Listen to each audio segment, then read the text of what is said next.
My name is Wanda A. Holsey.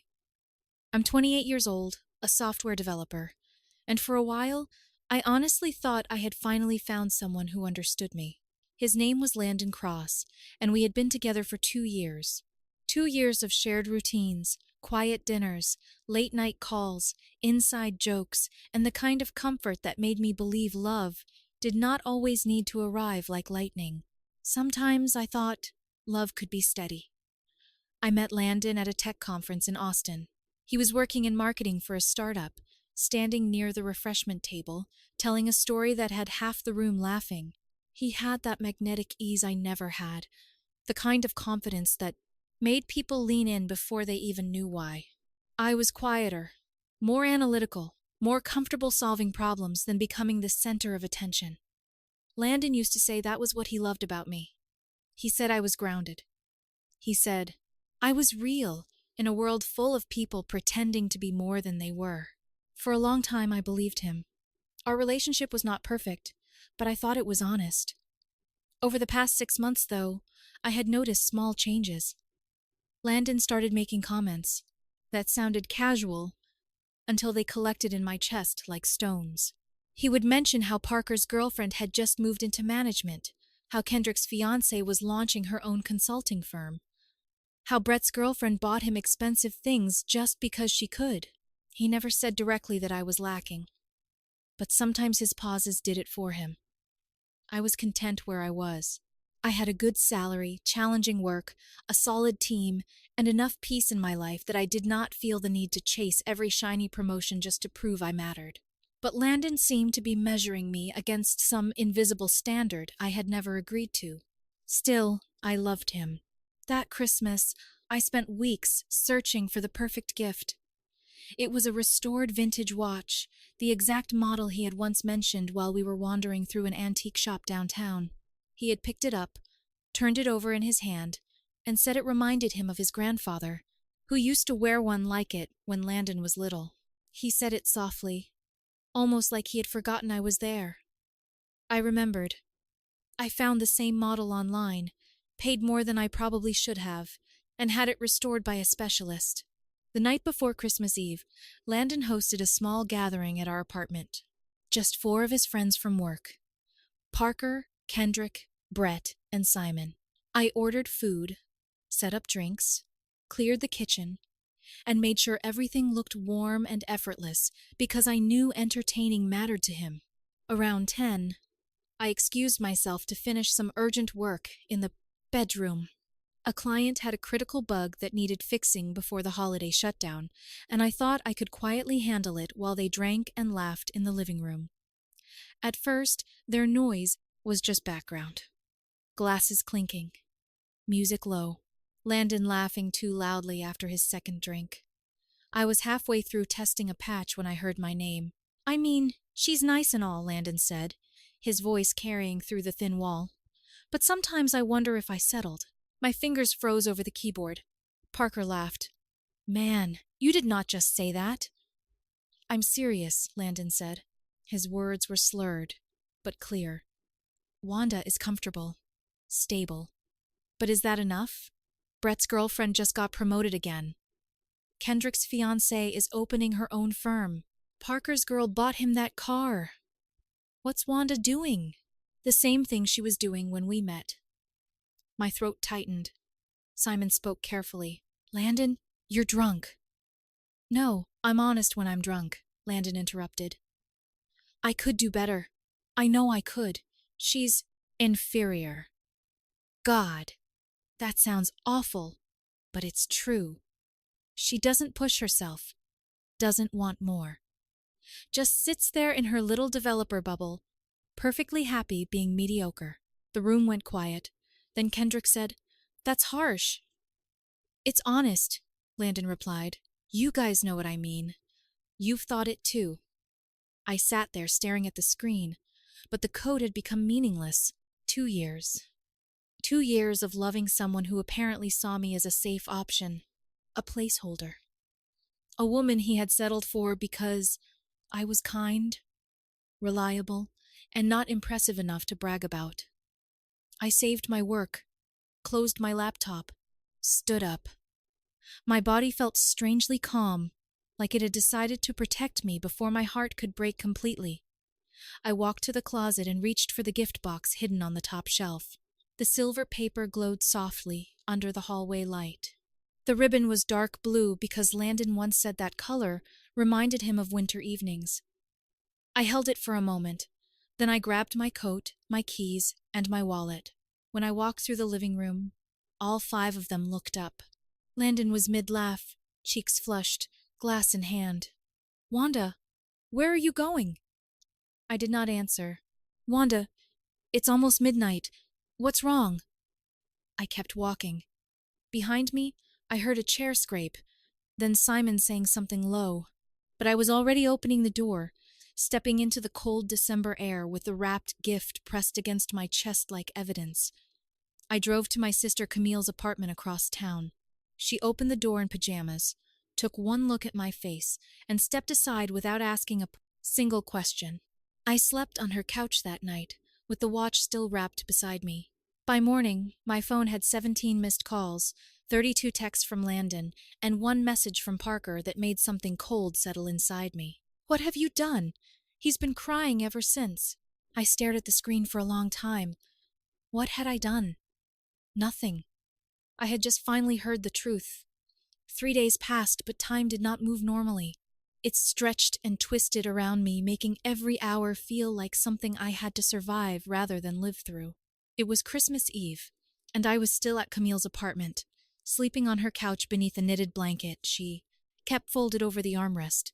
The wrapped watch sat on her bookshelf, untouched, looking almost ridiculous now. A beautiful gift for a man who had called me inferior in a room full of people. My phone kept lighting up. Landon called again and again. His texts shifted from panic to confusion to apology, then back to panic. He wrote that he did not understand why I left. He wrote that he loved me. He wrote that he was sorry for whatever happened, which somehow hurt worse than if he had said nothing at all. By noon, my mother had called too. Landon had apparently reached out to her crying, saying I had abandoned him without explanation. Everyone wanted me to talk to him. Everyone wanted me to be reasonable. But I kept hearing his voice through the wall, slurred and cruel, saying the words like they were truths he had been carrying around for months. Inferior, settled, mediocre. On Christmas morning, Camille handed me coffee and sat across from me at her small kitchen table. She looked tired, probably because she had spent 2 nights pretending not to hear me cry. "You planning to stay frozen forever?" she asked gently. "I'm not frozen." "Wanda." I looked down at the coffee. "I know what I heard." "I know you do," she said, "and I'm not telling you to forgive him. But if you're going to end it with your eyes open. Make him say what he meant when he's sober." "I don't owe him that." "No," she said, "you owe yourself that." I hated that she was right. That afternoon, Landon showed up at Camille's apartment. I heard his voice before I saw him, rough and desperate through the door. "Please, Camille, is she here? I need to talk to her." Camille looked back at me. I shook my head, but something inside me had already stood up. "She doesn't want to see you right now," Camille said. "Wanda," Landon called past her. "Please, I don't understand what I did." That was the sentence that broke my silence. I walked to the doorway, and Camille stepped aside. Landon looked awful. His eyes were swollen, his hair messy, his coat thrown on like he had dressed without thinking. He looked at me with relief so sharp it almost softened me. "Thank God," he whispered. "What happened? You just left. You won't answer me. Did I do something?" I stared at him. "You don't remember?" His face changed. "We were drinking. You went to work in the bedroom. Then you came out and left. I've been losing my mind trying to figure out why." "You told your friends I was inferior." The blood drained from his face. "You said you settled for me. You said you could do better. You said I was mediocre, that I sit in my little developer bubble and don't want more." His mouth opened. but no words came out. You said it while I was in the next room. He lifted a hand to his mouth. Oh my God. I heard every word. Wanda, I was drunk. That's the thing about being drunk, I said. It doesn't create a new person. It removes the filter. You meant it. You just never meant for me to hear it. Tears gathered in his eyes. I don't. I think you're inferior. I swear I don't. I was trying to sound impressive. The guys were talking about their relationships, bragging about money and status, and I got caught up. I said stupid things because I felt small. So you made me smaller. He flinched. Are you sorry you said it? I asked. Or sorry I heard? It? His face crumpled. Both. Neither. I don't know. I'm sorry I became the kind of man who could say that about you. For the first time, I saw real shame on him. Not panic, not fear of losing me. Shame. But shame did not erase what he had done. You compared me to your friends, girlfriends like I was a car you weren't sure you wanted to trade in, I said. For 2 years I thought we were building something. But you were keeping score. I wasn't. I promise I wasn't. You were that night. He nodded, crying openly now. I know. The cold air moved between us. Camille stayed quiet behind me, but I could feel her, presence like a hand at my back. I need you to leave, I said. His voice cracked. How much time do you need? I don't know. He looked like he wanted to reach for me, but he didn't. Maybe some part of him finally understood that touching me would not fix what his words had broken. He nodded once, turned, and walked down the hallway.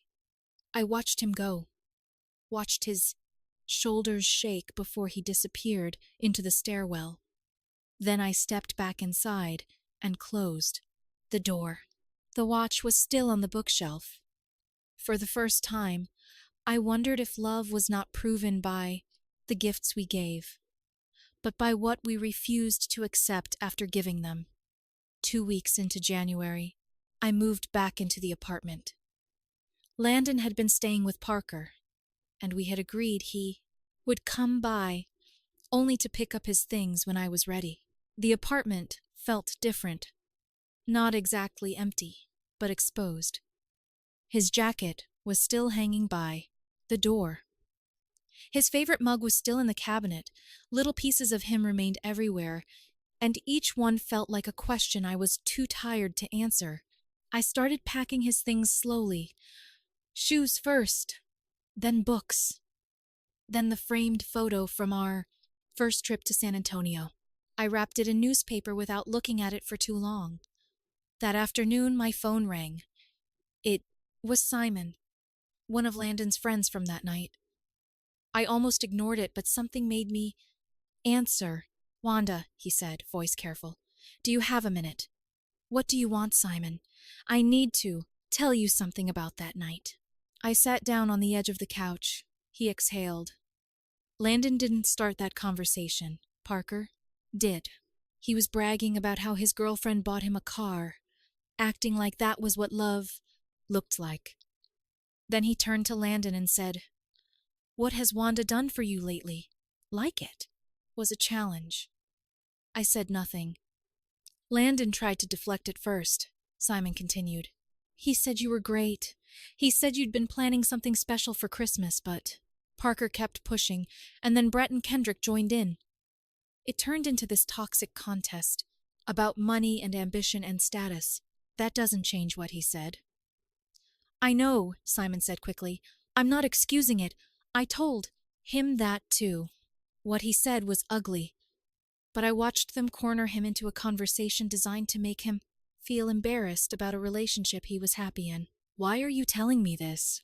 Because I've known Landon for years, and I've watched that group do this over and over. They turn everything into a scoreboard. Jobs, apartments, partners, vacations. Landon usually laughs it off, but that night he was drunk, insecure, and desperate to look like he belonged. I closed my eyes. He still said it, Simon added softly. But context matters. Maybe not enough to fix anything, but enough for the truth. After we hung up, I sat in the quiet for a long time. I hated that the new information mattered. I wanted the betrayal to be simple. I wanted Landon to be only cruel, only arrogant, only careless. But pain is rarely that clean. Sometimes people hurt you not because they never loved you, but because some weaker part of them wants applause from people who do not matter. When Landon came by the next day to pick up more of his things, I asked him, "Did Parker start that conversation?" He froze with the box in his hands. "Simon told you." "Yes." Landon set the box down slowly.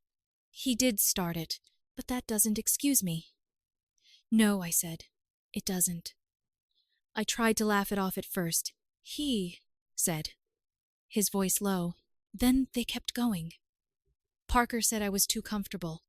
Brett said I was dating someone with no hunger. Kendrick joked that you were a safe investment, not a winning one." My jaw tightened. "And instead of defending you," Landon continued, "I joined them." "Why?" His eyes filled, but he did not look away. "Because I was ashamed that I didn't have anything flashy to show them. Not because of you, because of me. Because I let them convince me that being loved quietly was less impressive than being envied loudly." The words settled between us. "I've been thinking a lot," he said, "about why I'm friends with people who make me feel like I have to perform. About why I let their voices become louder than my own. They don't actually care if I'm happy. They care if my life looks impressive enough to talk about. And what do you care about?" He swallowed hard. "You? Or I did. I still do, but I know saying that now doesn't undo anything." For the first time since that night, he did not sound like he was trying to win me back. He sounded like someone standing in the wreckage and finally naming the fire. "Are you still friends with them?" I asked. "No," he said. "Not Parker, not Brett, not Kendrick. Simon and I talked, but the others are gone. I should have done it years ago. I studied his face, searching for the performance, the desperation, the polished apology. I found only exhaustion. I'm not ready to get back together," I said. He nodded, like he had expected that. "I understand. But I'm willing to have coffee once a week. No promises, no pressure, just coffee." His eyes widened. "Really? Really? But you need to figure out who you are without people telling you what kind of man you're supposed to be. And I need to figure out if I can ever trust that you won't tear me down when you feel small." "That's fair," he said. "That's more than fair." Landon moved out fully by the end of January. The first coffee was awkward. The second was less awkward. By the third, we were no longer trying to fill every silence. We talked about therapy, boundaries, shame, ambition, and how easily love can be damaged by words spoken to the wrong audience. I sold the watch. I could not keep it, and I could not give it to him. It belonged to the version of us that ended the night I heard him through the wall. By March, we were dating again, carefully and officially. Not the same relationship. That one was gone. This was slower, more deliberate, built with rules we should have had from the beginning. Landon started therapy. He stopped treating other people's expectations like commandments. I stopped pretending silence meant strength when something hurt me. One Saturday in April, we walked through a flea market together. Landon stopped at a booth, selling old photographs, and picked up a black and white picture of a couple standing under a street lamp in the rain. "This is beautiful," he said. I bought it for him, not because I needed to prove I listened, not because I wanted to erase the past, but because I still did listen. And because choosing tenderness after pain felt stronger than pretending, I had none left. That night, he hung it in his new apartment. We sat on his couch drinking cheap wine from mismatched glasses, and after a long silence, he said, "Thank you for giving me another chance." I looked at the photograph, then at him. "You gave yourself another chance," I said. "I just decided to be there for it." Almost a year has passed since that Christmas night. We are still together. We are not perfect. The scar is still there, and maybe it always will be. I know what he said. He knows I heard it. There are moments when the memory still rises between us like smoke. But there is also honesty now. Hard honesty. The kind that does not flatter either of us. Landon knows love is not a performance for people who clap at cruelty. I know forgiveness is not forgetting, and staying is only meaningful when it is a choice made with open eyes. Some people think a relationship survives because nothing ever breaks. I think sometimes it survives because something breaks loudly enough that both people finally hear the truth.